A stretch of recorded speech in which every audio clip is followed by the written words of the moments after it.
Merci de nous rejoindre sur ma radio télévision dans Question d'actualité. La RDC s'apprête à accueillir du 3 au 5 octobre prochain les travaux préparatoires de la COP 27. Qu'en est-il des enjeux, des luttes contre le changement climatique? La réponse, disons la question trouve réponse dans l'invité, la rédaction qui a l'honneur de recevoir Maître Fofana Tendaye. Elle est consultante en environnement et communauté locale et aussi assistante académique dans le secteur environnemental. Bienvenue, cher invité. Merci, Billy Paul. Et voilà, l'actualité en RDC reste dominée en environnement par le pays qui s'apprête à accueillir les travaux préparatoires de la COP 27 qui va se tenir du 7 au 18 novembre prochain en Égypte. Et ici, il y a l'octroi de la tenue de ces travaux préparatoires que la RDC devra abriter déjà au mois d'octobre. Comment vous trouvez cette initiative et même cette offre d'organiser les travaux préparatoires? Ok, merci beaucoup. Déjà, les travaux préparatoires de COP 27 s'élancent déjà. Nous savons que c'est pas c'était une proposition, mais la RDC a trouvé mieux face à tout ce qu'on avait à offrir, est allé rencontrer le président de l'Égypte justement pour introduire la demande des travailleurs d'organiser, de co-organiser les travaux préparatoires. L'Égypte qui va d'ailleurs abriter la COP 27. Tout à fait. D'accord. Quel rôle la RDC peut jouer dans ces enjeux climatiques, cette lutte contre le réchauffement climatique? Alors, la RDC, déjà, comme nous attendons partout le mot RDC Pays Solution. Pays Solution, oui. Le président de la République l'a exprimé lors de la COP26 à Glasgow, en Écosse. Tout à fait. Alors, quand on dit la RDC est un pays solution, ça veut dire que nous avons à donner. Nous avons beaucoup à donner au monde. Beaucoup à donner. Qu'est-ce qu'on donne?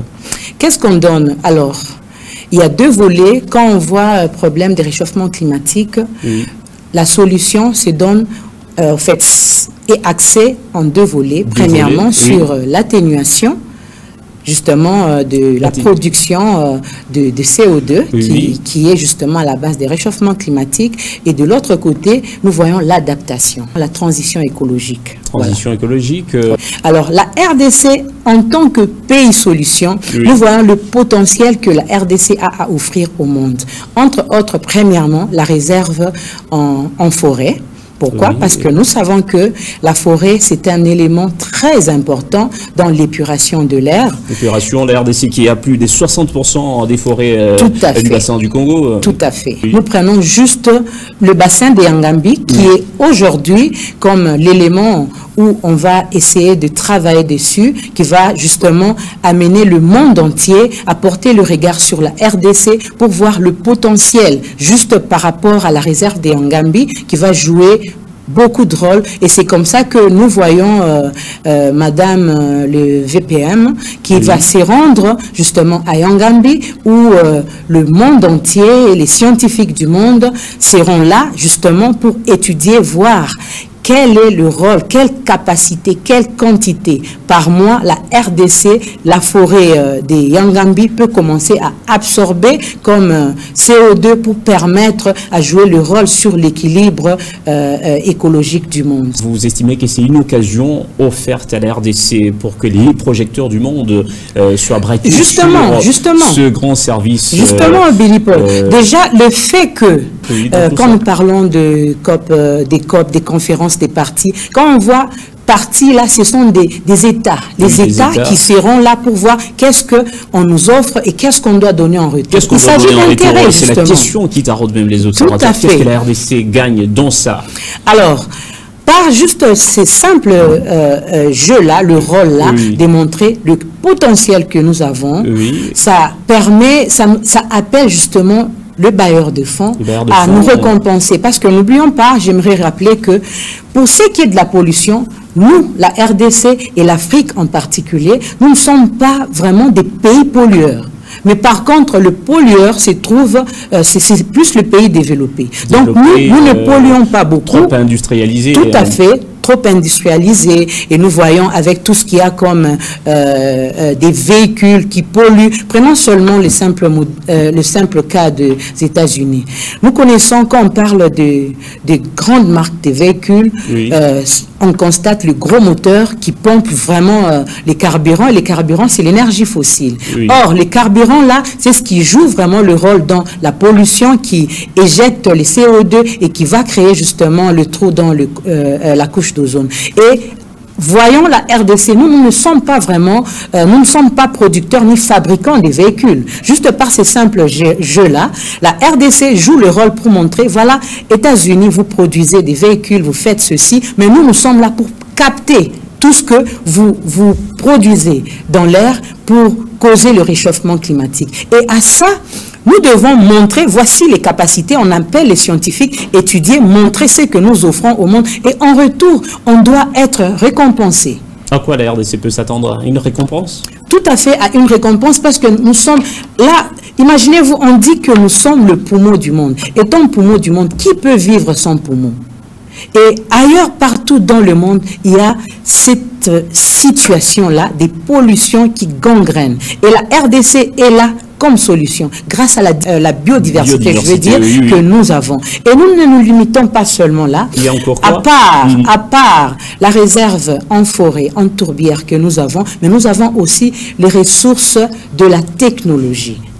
Quand on parle des ressources de la technologie, ça veut dire ce qui va jouer le rôle dans le monde à venir à travers la transition écologique. Transition écologique. Tout à fait.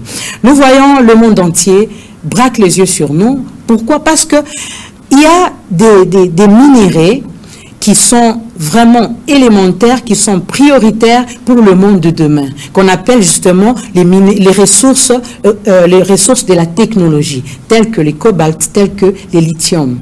Ce sont ces genres de ressources-là, minières, qui vont jouer le rôle dans la fabrication des véhicules hybrides à travers donc, la batterie, parce que nous voyons, il y a une grande réalité oui. en rapport avec la pollution de l'air causée par les véhicules, à travers la consommation de l'énergie fossile. Déjà, en passant, j'aimerais rappeler que oui.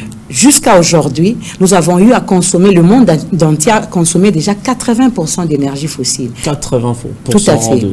Alors, le 20% est à gérer. Oui, l'énergie fossile a carrément révolutionné le monde. N'oublions pas, pour qu'aujourd'hui nous parlons de la modernité dans la construction, on a apprivoisé le fer en le pliant comme on veut grâce au feu. Et le feu, c'est l'énergie fossile. Maintenant, imaginez toutes les constructions modernes, combien on a brûlé de l'énergie fossile. Et c'est pourquoi, avec toutes ces réalités des réchauffements climatiques, on est obligé de basculer, quitter la consommation d'énergie fossile pour aller vers l'énergie renouvelable. Et pour arriver à cela, nous voyons les ressources de la technologie que nous avons citées, telles que le lithium, telles que le cobalt. Et ces minéraux-là, devinez, on les trouve où? Au Congo, bien sûr. Et tout ça... vous constatez dans cette lutte contre le réchauffement climatique ou encore les changements climatiques, il n'y a pas une sorte de contraste. L'Afrique veut aussi se développer. Alors, on ne se développe que grâce aux industries. Entre-temps, dans les différents accords des différentes COP, on veut réduire la production des industries qui polluent. C'est pas une sorte de contraste.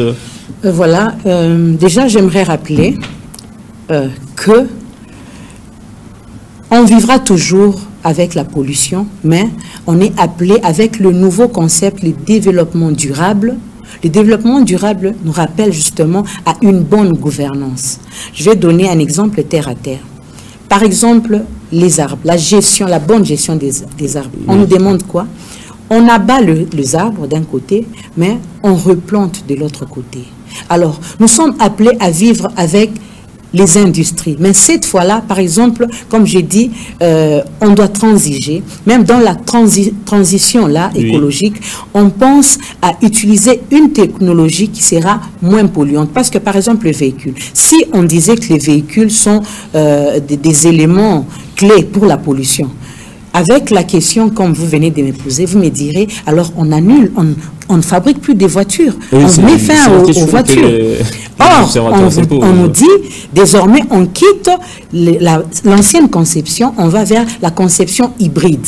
À travers la conception hybride, on met fin à la consommation d'énergie fossile, on réduit l'énergie fossile pour aller justement vers l'énergie renouvelable à travers les voitures rechargeables et qui émettent pas justement les gaz à effet de serre, mais qui sont là, qui permettent au déplacement et qui respectent les normes écologiques. Et c'est comme ça qu'on nous appelle aujourd'hui, dans tout ce que nous faisons, de penser à une bonne gestion pour les générations à venir. Tout ceci doit être dit lors de cette grande rencontre, ces assises en marge de la COP 27. Est-ce que les enjeux sont détaillés, en tout cas pour la RDC, qui doit faire comprendre au monde entier le rôle majeur qu'il joue en tant que... Je veux rectifier. Oui. Allez-y. Au départ, oui, par rapport à la forêt d'Amazonie, oui, qui est large par rapport à la RDC, on a toujours dit qu'on est en deuxième position, mais par rapport au rôle que joue aujourd'hui la RDC, oui, la RDC est en première position. Pourquoi? Parce que nous rappelons que les arbres qui constituent la forêt d'Amazonie, et maintenant, la plupart vieillissent déjà. Alors quand ça vieillisse, ça joue au contraire, oui, ça joue d'ailleurs au contraire le rôle, c'est un peu dans la pollution. Parce que ça ne joue plus le rôle de séquestrer les CO2 pour éjecter l'oxygène. Alors du coup, la RDC se trouve en première position par rapport à l'Amazonie. Alors, avec tout ce qu'on est en train de faire, par exemple les travaux préparatoires ici, c'est pour montrer l'intérêt, pour que c'est un combat, comme j'ai dit. Tout pays vient à la COP justement pour présenter ses intérêts et chercher aussi à tirer de son côté le drap. La RDC doit se battre pour montrer le potentiel qu'il présente au monde et c'est ce potentiel-là qui doit être converti en argent. Montrer, voilà, nos arbres jouent tel rôle, en retour nous voulons ceci. Comme on dit, donc ça doit être win-win. Certes, c'est pas fameux, mais dans la COP 26... Il y a des évolutions avec différentes COP qui se sont... Oui, petit à petit, il y a la conscientisation, il y a, avec les réalités sur terrain, il y a beaucoup de changements. C'est pas un combat facile, c'est pourquoi chacun, je veux dire, le gouvernement, la population, les entreprises, tous nous avons un rôle à jouer.